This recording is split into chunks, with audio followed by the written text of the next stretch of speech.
Also part of President Trump's new national order on immigration policy, let's turn to New York's status as a sanctuary city, because President Trump signed a different executive order this week saying that he would halt funding two municipalities across the country that do not cooperate with federal immigration officials and enforce federal immigration law. You've threatened to sue in response to the order. I guess the question is, if your lawsuit fails, would New York City be willing to give up tens of millions of dollars in federal funding in order to maintain its status as a sanctuary city?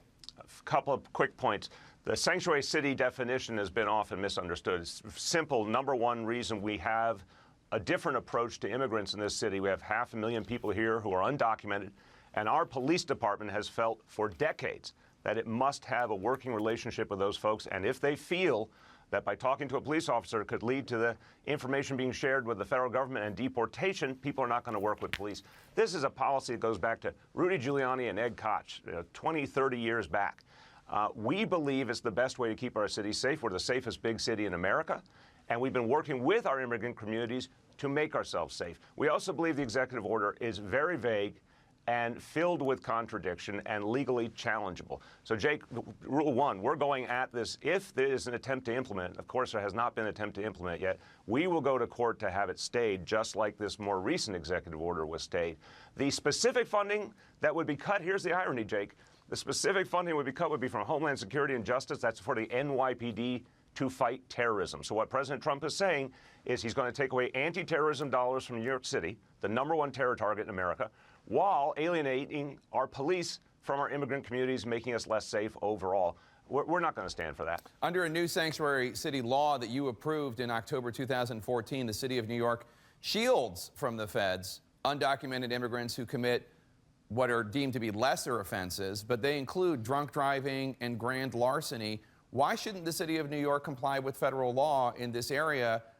If you're a drunk driver and you're an undocumented immigrant, why should there be a place for you in this country? Jake, there are 170 offenses in that law that are listed as serious and violent crimes that lead to automatic cooperation between the city of New York and our federal partners. So any serious and violent crime, we're going to work with them. Someone commits a minor offense.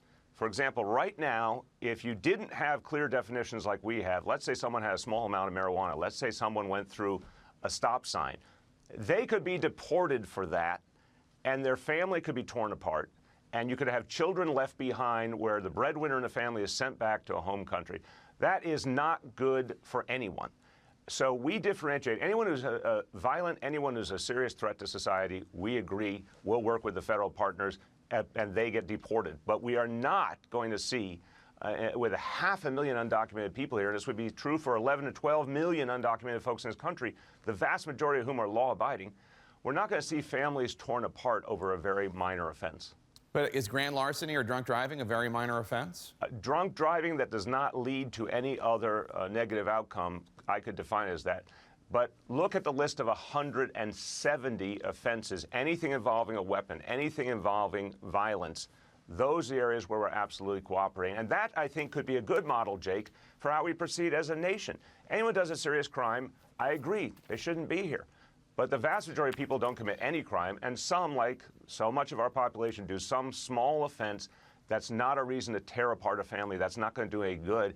And listen, if, again, think about this, 11 to 12 million Americans, if they start feeling like they cannot talk to a police officer, cannot say if they've been a victim of a crime, they can't go to a police officer to tell them they witnessed a crime, they can't talk to people at a public hospital or a school for fear of deportation, that's going to be corrosive in communities all across the country. It's actually going to make us less safe day to day in our communities. That's why it's taking us in the wrong direction.